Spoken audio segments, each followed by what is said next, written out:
Então, vamos lá, bem-vindo a mais um vídeo aqui no canal. Bom dia, boa tarde, boa noite. Passei aí um dia, um dia e pouco sem produzir vídeo aqui, em razão da sistemática de trabalho que eu venho adotando. Agora mesmo, enquanto eu estou gravando esse vídeo, já é mais de meia-noite e estou fazendo em razão do compromisso, de trazer aqui as informações para vocês. Hoje eu vou adotar uma sistemática um pouco diferente, tá bom? Você está me vendo aqui na tela no cantinho. Parece que essa minha câmera deu algum tipo de problema, que eu não estou conseguindo ajustar bem a imagem. Acho que não está de boa qualidade. Então, hoje eu vou desligar essa câmera e você vai ficar vendo exclusivamente a minha tela.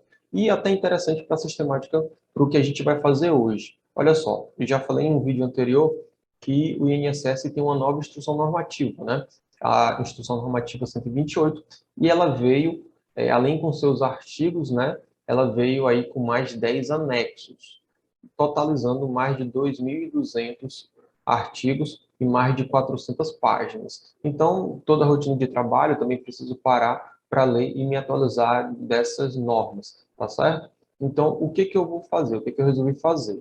Eu tenho recebido muitas perguntas aqui, especialmente sobre a reabilitação profissional. Então, hoje eu vou tratar sobre o anexo 10, que é justamente o anexo que traz uma nova regulamentação para a reabilitação profissional, tá bom? Então, como eu falei, vou desligar a minha tela, vou desligar essa telinha pequena aqui que você está me vendo e vou ficar apenas falando e você vai poder acompanhar a leitura aqui na tela do computador, tá certo? Então, aguentei só um pouquinho. Pronto, então vamos lá, estamos aqui na tela do computador. Antes da gente seguir com isso, eu quero lembrar o seguinte, o procedimento de reabilitação profissional, ele foi, mais uma vez, suspenso aí pelo INSS pelo prazo de mais de 2 meses, Então, a reabilitação que deveria voltar agora no mês de abril deve permanecer suspensa durante o período de abril e maio, tá? Mas lembrando, é sempre importante continuar acompanhando, ficar atento a tudo que está a tudo que está ocorrendo no INSS, porque estamos tendo um ano aí de muita movimentação, de muitas mudanças, tem bastante coisa acontecendo. Então, se você, vamos dizer assim, dormir no ponto, pode terminar perdendo o seu benefício por uma questão boba, vamos dizer assim, De repente você perde uma convocação, você perde alguma notificação lá no portal do meu INSS e pode ter um grande problema a ser resolvido. Agora vamos lá adentrar ao nosso tema. Estamos falando aqui da portaria número 999, tá? Que é justamente o anexo 10 da Instrução Normativa 128. Tá aqui, ó, livro número 10, que trata da reabilitação profissional. Eu não vou ler por completo essa portaria, porque a gente está falando aí de mais de 90 artigos, são 95 artigos. Então, o que que eu vou fazer? Eu vou trabalhar aqui alguns capítulos dessa instrução normativa, mais ou menos aí 4 páginas, 5 páginas, e depois, em outro momento, no segundo vídeo, terceiro vídeo, se for necessário, a gente vai dando continuidade a esse estudo. Assim, esses vídeos aqui vão servir a dois propósitos bem legais e bem interessantes. O primeiro é que eu vou conseguir me atualizar do que está acontecendo aqui com essas instruções normativas. O segundo, eu vou aproveitar o tempo que eu já estou estudando, que eu já estou lendo, para gravar os vídeos e também levar informação de qualidade para vocês. Nesse momento, eu vou fazer uma leitura mais rápida, tá bom? Mais dinâmica. Vou procurar aqui os pontos mais importantes. Eu não vou ler tudo de cabo a rabo, tá bom? Mas eu vou tentar trazer os pontos mais importantes, porque senão também vai ficar um vídeo muito longo e de repente fica cansativo para você aí, porque vão ter muitas informações e de repente alguma delas nem te interessa tanto, Você quer saber aí de alguns pontos específicos que vão te atingir nesse momento. Então vamos lá. Artigo 1º aqui, ó. A habilitação e a reabilitação profissional deverão proporcionar ao beneficiário incapacitado parcial ou totalmente para o trabalho e as pessoas com deficiência os meios para a reeducação, e readaptação profissional e social. Olha só, importante, ó, readaptação social. Isso quer dizer que a gente precisa aí não apenas considerar a parte médica, né, mas também a parte social do contexto aí do que esse profissional, esse segurado está submetido. Então, readaptação profissional e social indicados para participar do mercado de trabalho e do contexto em que vive, né? Como eu falei, o contexto dele.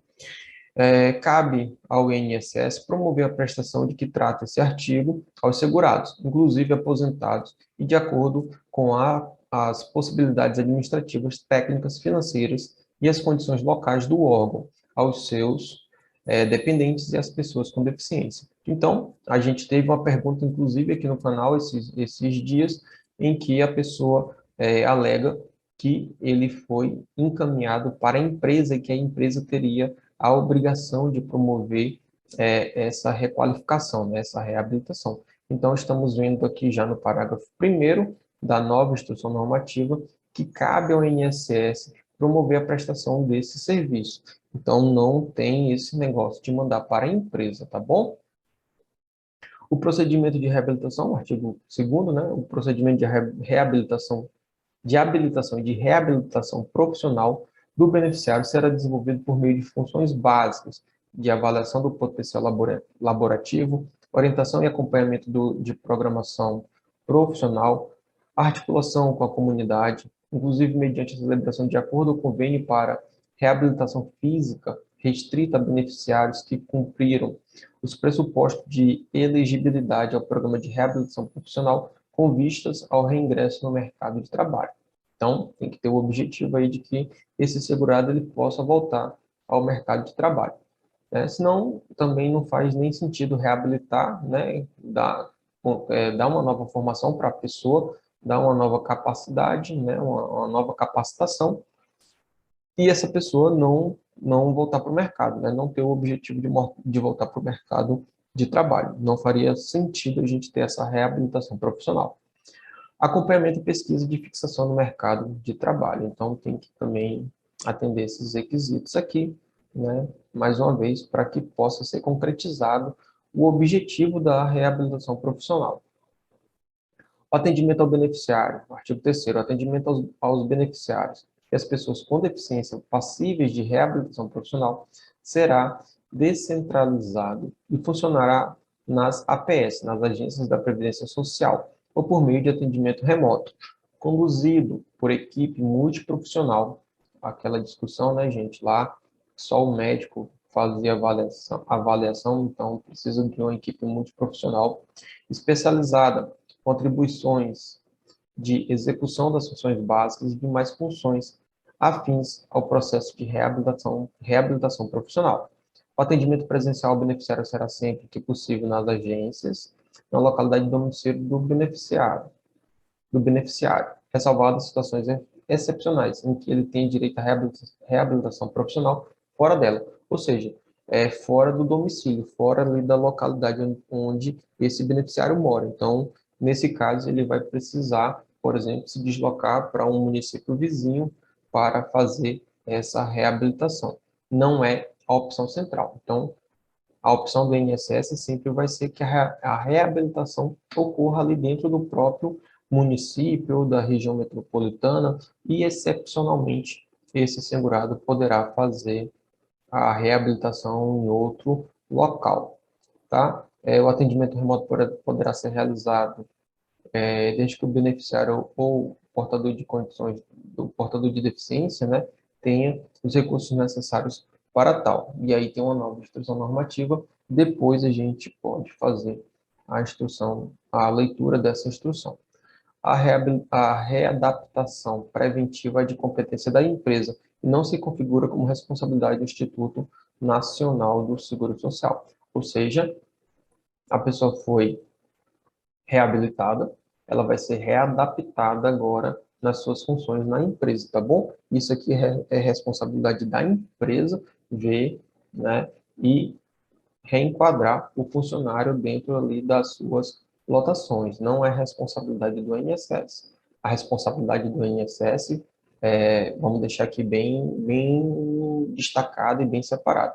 Responsabilidade do INSS, reabilitação profissional, dar uma nova qualificação, né, e zelar por isso. Responsabilidade da empresa, readaptar o funcionário que foi reabilitado. Então, reenquadrar ele lá em uma nova função. Clientela, tá? Poderão ser encaminhados para o programa de reabilitação profissional. O segurado em gozo de auxílio por incapacidade temporária, acidentária ou previdenciária. Então, qualquer segurado lá que está recebendo o auxílio doença, né? Qualquer das espécies de auxílio doença. O segurado sem carência para o benefício por incapacidade temporária, incapaz para as atividades laborais habituais. Olha só, isso aqui é muito legal. Então, a pessoa não cumpriu a carência, né? Aquela carência lá de 12 meses de contribuição que tem que ter para poder receber o auxílio-doença, ela também pode passar pelo programa de reabilitação social, independente do cumprimento da carência. O segurado em gozo de aposentadoria por incapacidade permanente.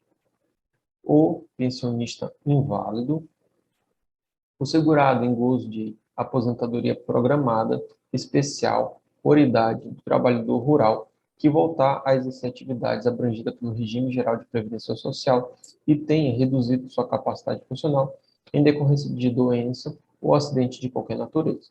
O segurado em atividade laboral, mas que necessite de reparo ou substituição de órteses e próteses, meios auxiliares de locomoção e outros recursos de tecnologia, dependente do segurado e a pessoa com deficiência.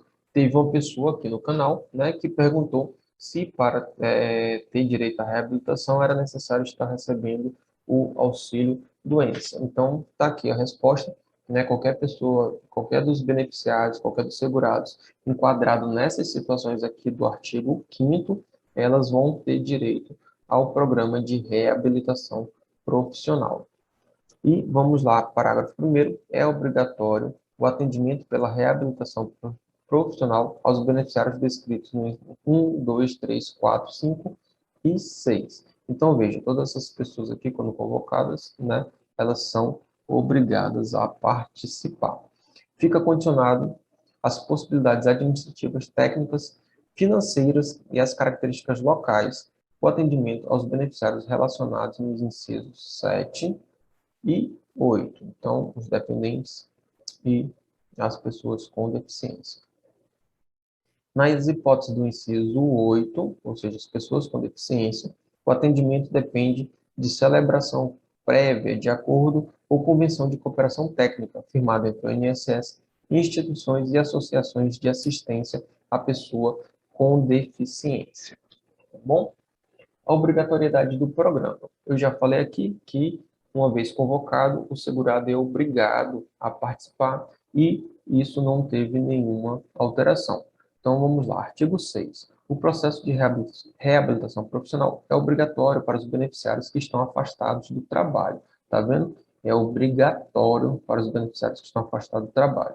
Em benefícios por incapacidade temporária ou permanente e para pensionista inválido, encaminhado pela Perícia Médica Federal ou por demanda judicial. Então, o perito médico federal lá constatou que aquele profissional, que aquele segurado, ele pode passar pelo programa de reabilitação profissional ou na perícia judicial foi constatado isso e o juiz determinou a realização o enquadramento ali desse segurado no programa de reabilitação profissional, ele é obrigado a participar. Se não, né, vai terminar perdendo aí o seu benefício. Inclusive, isso vai ser tratado mais na frente aqui nessa portaria. Vamos lá. Convocação e agendamento. Como é que ocorre a convocação? O atendimento inicial em reabilitação profissional será realizado por meio de notificação ao beneficiário para apresentar-se à equipe de reabilitação. Então, o segurado ele vai receber uma notificação, né, dizendo aí que ele deve se apresentar para o programa de reabilitação profissional. E aí, eu chamo a atenção mais uma vez que você sempre está atento ao que está acontecendo. Atualize o seu cadastro lá junto ao INSS, especialmente em relação aos seus meios de comunicação e como você pode ser localizado. Então, atualize lá o seu telefone, atualize o seu e-mail, atualize o seu endereço deixe as suas informações sempre bem certas, né, bem certinho lá para que o INSS possa te localizar. Além disso, também mantenha o hábito, né, a frequência de estar sempre entrando no portal Meu INSS. Né? Eventualmente tem alguma notificação via sistema, você vai conseguir localizar no canto superior da tela, em um sininho que tem, vai aparecer uma bolinha vermelha lá e você verifica o que está acontecendo. Então, convocação, artigo 8, os atendimentos de reabilitação profissional, presencial ou remoto, deverão ser agendados periodicamente para acompanhamento do programa de reabilitação profissional com devida notificação ao beneficiário. Então, mais uma vez, sobre a notificação. Os agendamentos e convocações devem ser notificados em conformidade lá com a Instrução Normativa 128, né? E a gente pode ver também mais tarde, em outro momento, essa instrução normativa, esse artigo aí que está sendo citado. Considerando a possibilidade de atendimento remoto por telefone ou aplicativo de mensagens, o agendamento, convocação. Olha só, pessoal, aqui, ó, como eu falei, manter o telefone sempre atualizado. Ó. Você pode ser convocado aí por mensagens. O agendamento, convocação feito por este meio de contato serão válidos desde que fique registrado no aplicativo ou conste a devida anotação por meio de despacho no sistema. A efetiva ciência do interessado quanto ao agendamento. Então, vai ter também, né, além de você receber essa notificação, vai ter um apontamento lá dentro do sistema Meu INSS. E daí que eu sempre venho falando, né, a importância de ficar acompanhando o que está acontecendo dentro lá do Meu INSS, que você sempre acessar o sistema e ver as suas notificações. Todos os agendamentos têm caráter convocatório, né? Então, você é convocado, você é obrigado a ir. Em caso de falta, o beneficiário terá um prazo de 10 dias contados de modo contínuo e tomando como início do prazo o dia seguinte à ausência para apresentar justificativa. Então vamos lá, você foi convocado para se apresentar na segunda-feira e por algum motivo você faltou. Então, na terça-feira é o primeiro dia que você tem para apresentar a sua justificativa. A partir daí, conta até o 10º dia de forma corrida. Então, você vai ter 10 dias a partir da terça, né, a partir do dia seguinte ao que você deveria ter se apresentado, para apresentar uma justificativa. O reagendamento do atendimento pela equipe da reabilitação profissional por solicitação do beneficiário é uma situação excepcional, que será realizada apenas com justificativa plausível. Então, é sempre importante aí, junto do seu pedido de redesignação, da sua justificativa, apresentar os documentos, né?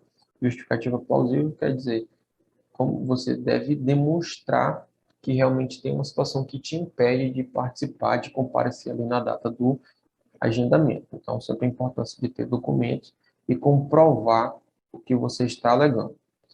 Os reagendamentos devem ser registrados em despacho para o controle e acompanhamento e não serão permitidos mais de 3 reagendamentos por beneficiário ao longo do programa de reabilitação.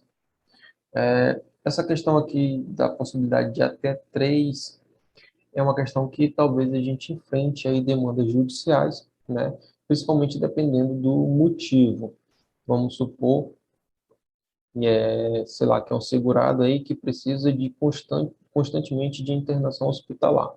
Então, é um caso extremo, né, e que provavelmente a gente vai ter, se ele precisar de um reagendamento por mais de 3 vezes, a gente vai ver a negativa do INSS e a gente vai terminar tendo que entrar com ação judicial para resguardar o direito aí desse segurado, já que o INSS só vai garantir por 3 vezes, né, e uma situação desse tipo, a gente junta a documentação para poder comprovar que ele realmente precisa de mais de 3 vezes, não por desleixo com a reabilitação profissional, mas por uma situação realmente de saúde, tá? Mas como eu estou falando, é preciso ter a documentação, é preciso ter uma justificativa plausível, né? É preciso demonstrar claramente e explicar por que que não pode comparecer no programa de reabilitação, porque faltou o agendamento e porque precisa ser reagendado. O reagendamento não se trata de falta justificada por motivo de força maior caso fortuito, pois Faltas justificadas possibilitam um novo agendamento sem o ônus de um reagendamento. Então, pronto, aqui no parágrafo terceiro, terminou excluindo aqui o que eu falei em relação ao parágrafo segundo, né? Se a falta for justificada, né, existe, então, um novo agendamento sem qualquer ônus para o segurado. Então, no exemplo que eu dei, que o segurado precisa de internações hospitalares com frequência, ele não vai sofrer essa limitação, já está prevista aqui na própria normativa. Então, cancela o que eu falei nesse sentido, né? O exemplo terminou sendo já refutado aqui pelo parágrafo terceiro. Acontece quando a gente está lendo e já imaginando as situações, né, que podem ocorrer. E da recusa aqui ou do abandono do programa.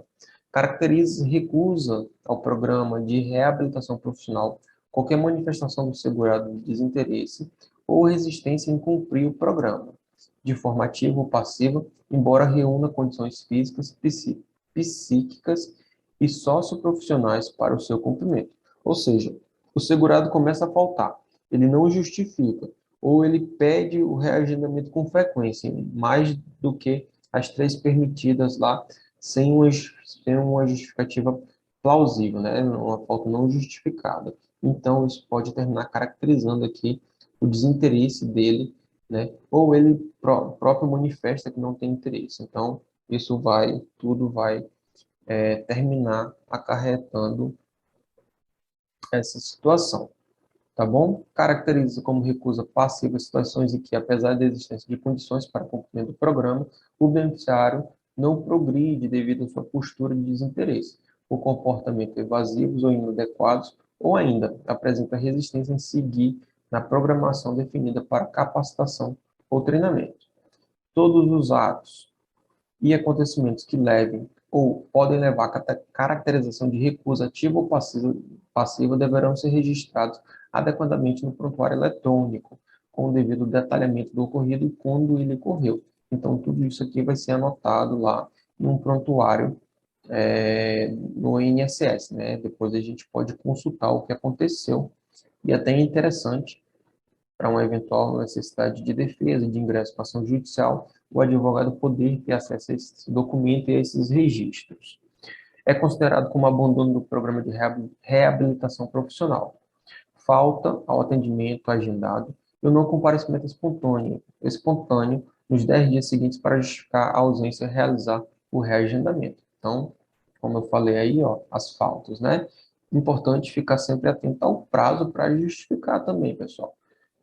Às vezes a pessoa não sabe que precisa justificar e pode ter um problema sério.